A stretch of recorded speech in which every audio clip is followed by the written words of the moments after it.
everyone, and welcome back to another episode of Two Crones and a Book with me, Annette, and Chell. Chell. This episode is another one of our book bingos, and this week we're discussing a book that we picked just because the cover intrigued us. Yes. Is that yes? Yes.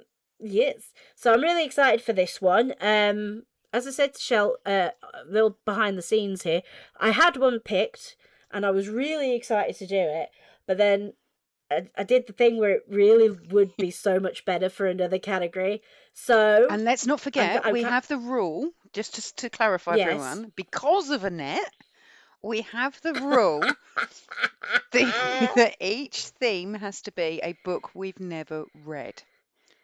Yes. Yes. So this was a book I hadn't read before. I had no idea what it was about. And then I started realizing, oh my God, that's so perfect for one of our other categories. So I've kind of put that aside and I had to pick another one. And this is my pick. But to be fair, I was just excited because I got to read two really cool books. Excellent. So what we like to hear. So, Shell, do you want to start us? What book did you pick? I'm really excited to find out. Do you know, we're doing quite well this year, Annette, I think. Ooh! Yeah. Okay. So this was, I didn't know anything about it. I saw the cover when I was wandering around Waterstones and it was niggling at the back of my mind. Didn't know anything about it, hadn't read the synopsis, and I just thought that's going to be perfect. And embracing the bingo thing, I just thought, well, fuck it, I'm going to grab it and I'm going to read it.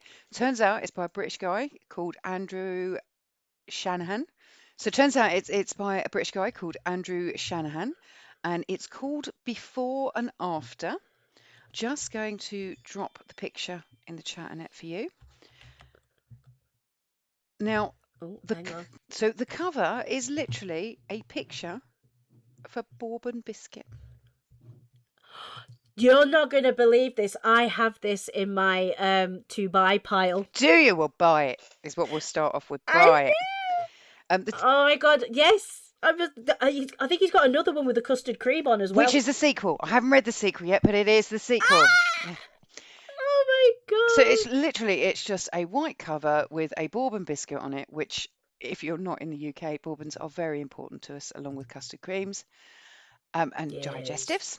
And the tagline at the top of the book is it's got an end of the world weight loss epic. And then this picture of this biscuit. I love it. I was like, oh, yeah, no, that would be perfect for this category. So I grabbed a copy.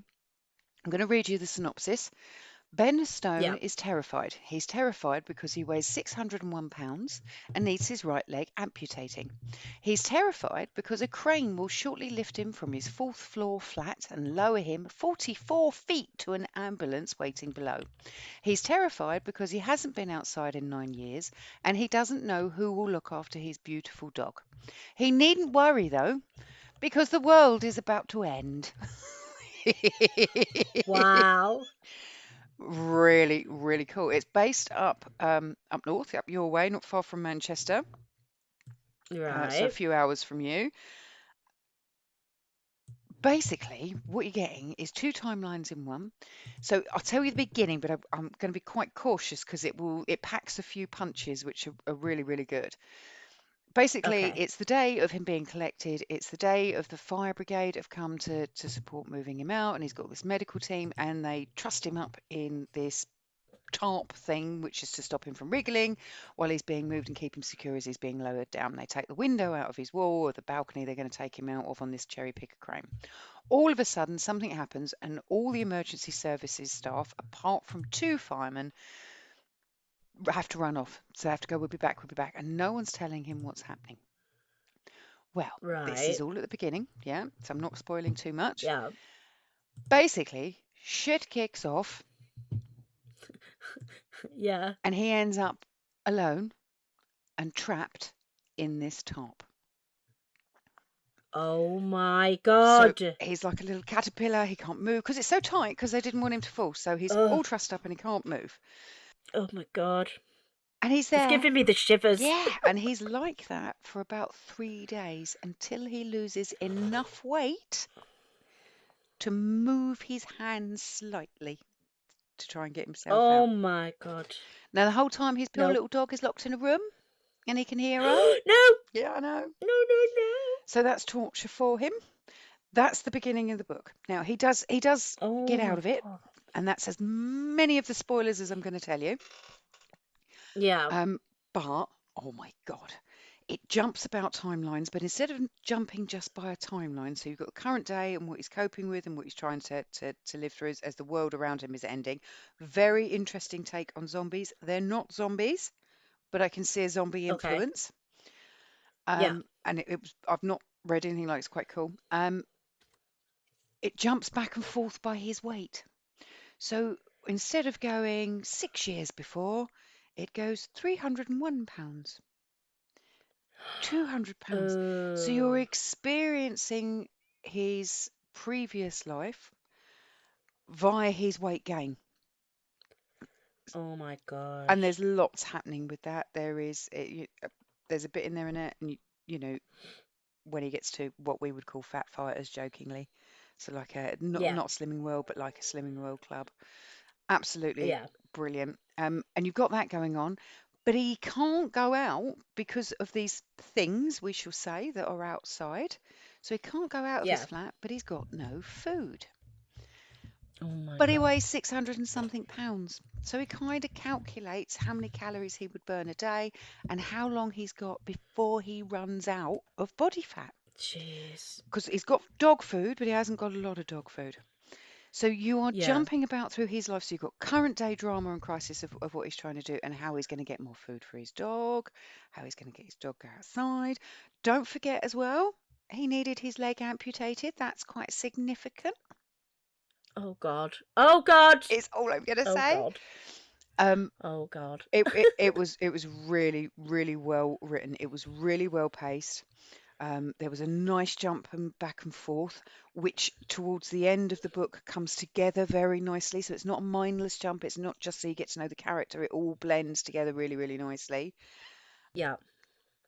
There are some amazing lines in here that just to me are British humour Yeah. that sum up the horror.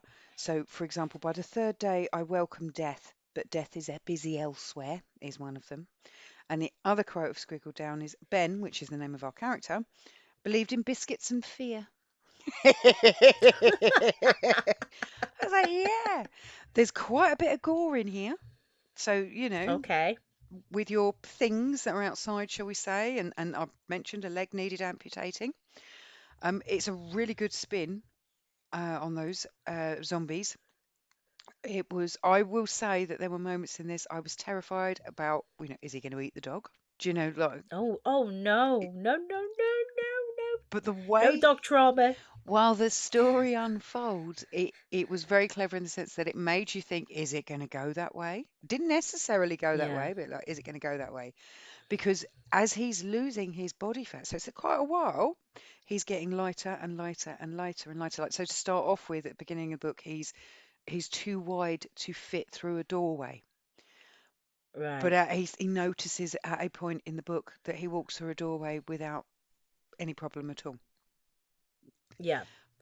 And all he's living on while he's doing this dramatic, dramatic weight loss and all this horror that's going on around him, apocalyptic stuff, is a vitamin a day. So he finds some of his mum's multivitamins in the cupboard and he's like, well, I'm sure fat's not enough to keep me going that he's burning naturally. So he's crunching on Yeah. this biscuit and he's saving the dog food for the dog.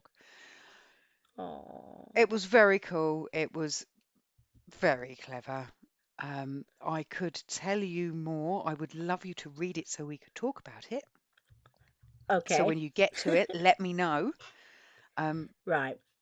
but yeah, loved it. For something that I knew nothing about, hadn't heard of it.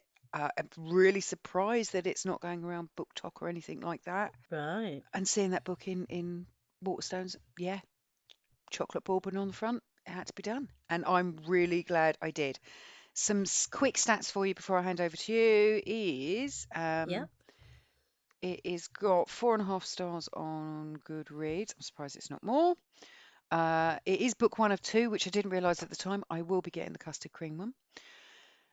Awesome. It's only 246 pages and it was published in 2020. Yes. Very Very nice. nice.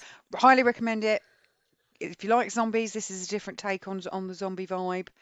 Loved it. Absolutely loved it. Thought it was really, really clever. Oh, this bingo's going to cost me a lot of money, isn't it? Well, the problem is now we're not reading the same books. I know, it's just increasing the TBR.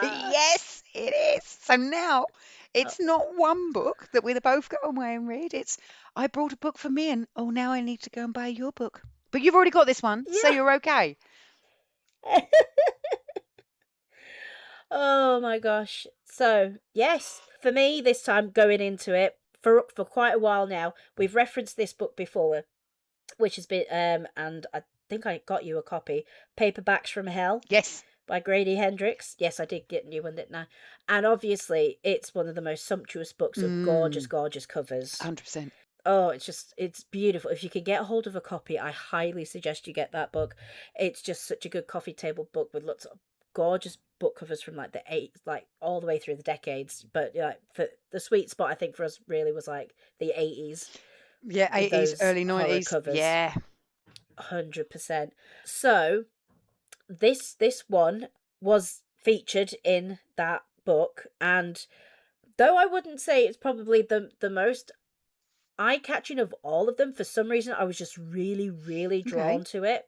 So I'm going to throw it up now on the chat for Michelle. If I can get my mouse to move, there we go. Right, there we go. And it is When Darkness Loves Us by Elizabeth Engstrom. Oh, that's a bit of you, that cover, isn't it? Straight away. Yeah, I mean it's gorgeous. This beautiful bizarre font that it's written in, very curvy and like almost like a cinemascope look to it. Yeah. Then it has this doll laying on the ground, this raggedy looking doll, and the nose is missing like it's Yeah. been crushed in. It's really beautiful, soft colouring as well, which is really nice for Mm. the eyes too. Now, the reason I picked this as well, I don't know if you're aware, but what's the name of the company now? It's yeah, Valancourt Books. Actually, brought out a series of those books. They reprinted them. Right. Okay. No, I didn't know that. Yeah, under the title of Paperbacks from Hell. So there is a selection out there. They've come out, Ah.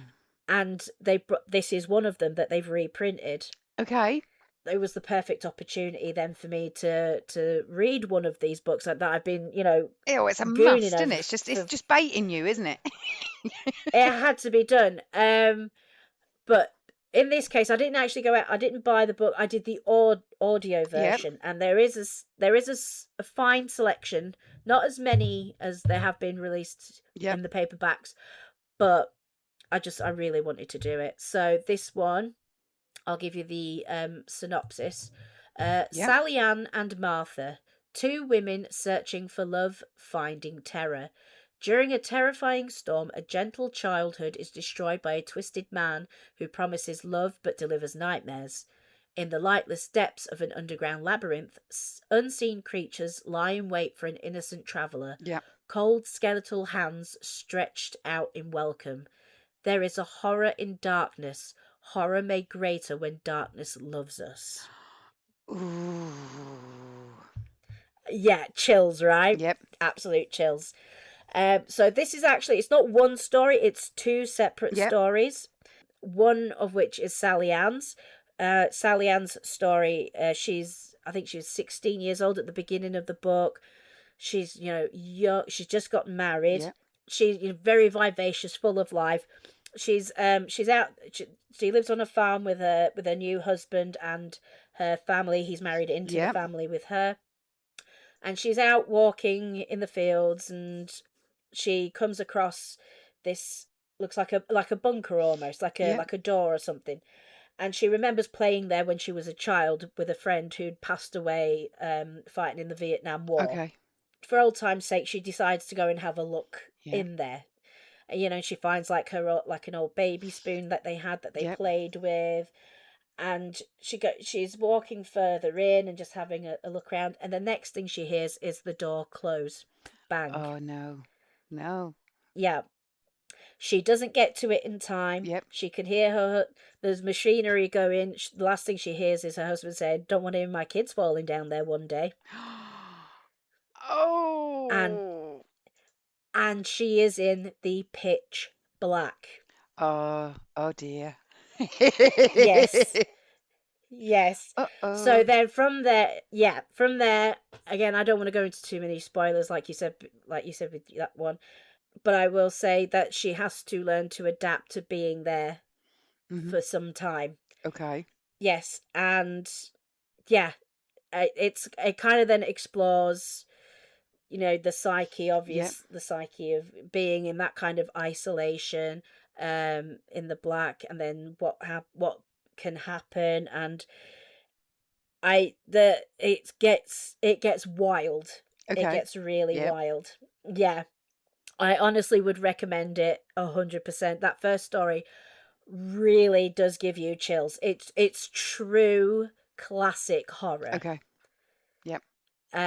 What I will say about the second story, the story of Martha, it is still horror, but it's horror in a very different way. Um, Martha is this older lady who has learning difficulties, and when she was born without a nose, Okay. and her father saw her as an abomination because it turns out her mother was a healer, Yeah.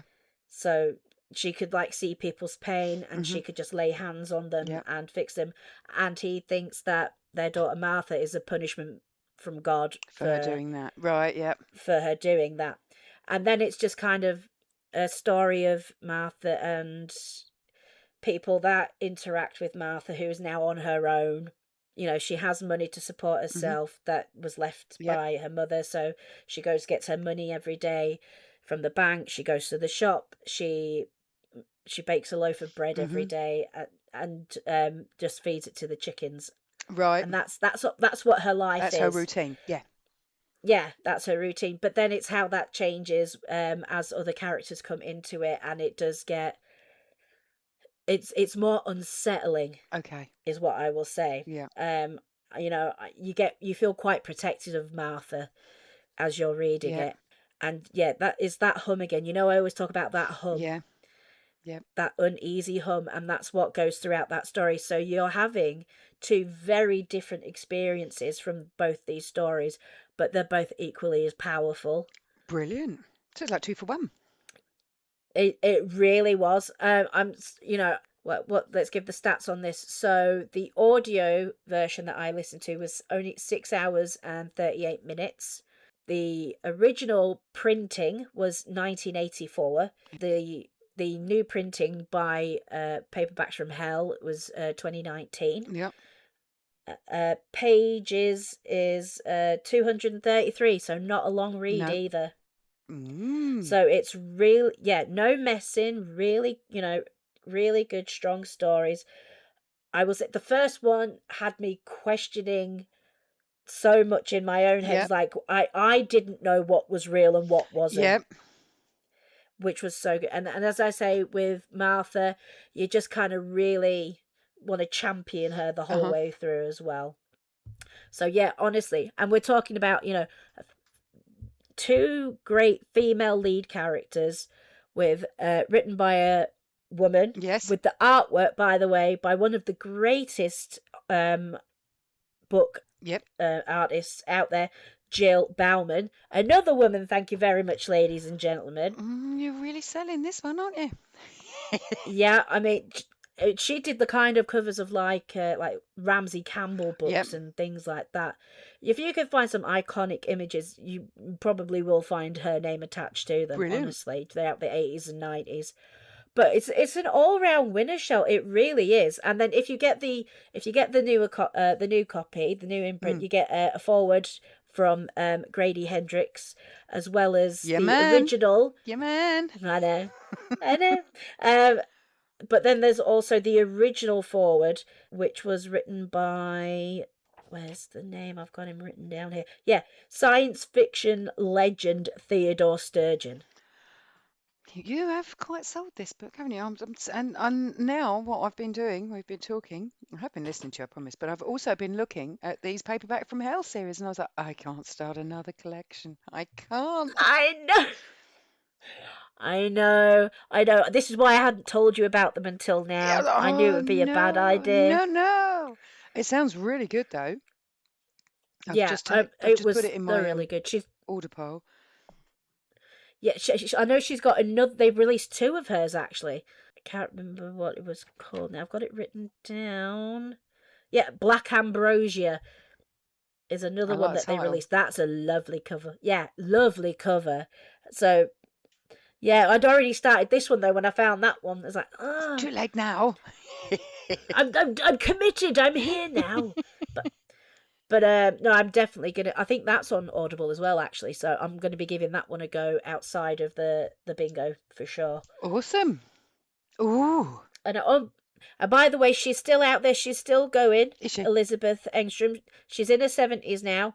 She can be found doing like seminars and things about and like helping new Mm-hmm. writers with like short story writing and Yep. writing novels.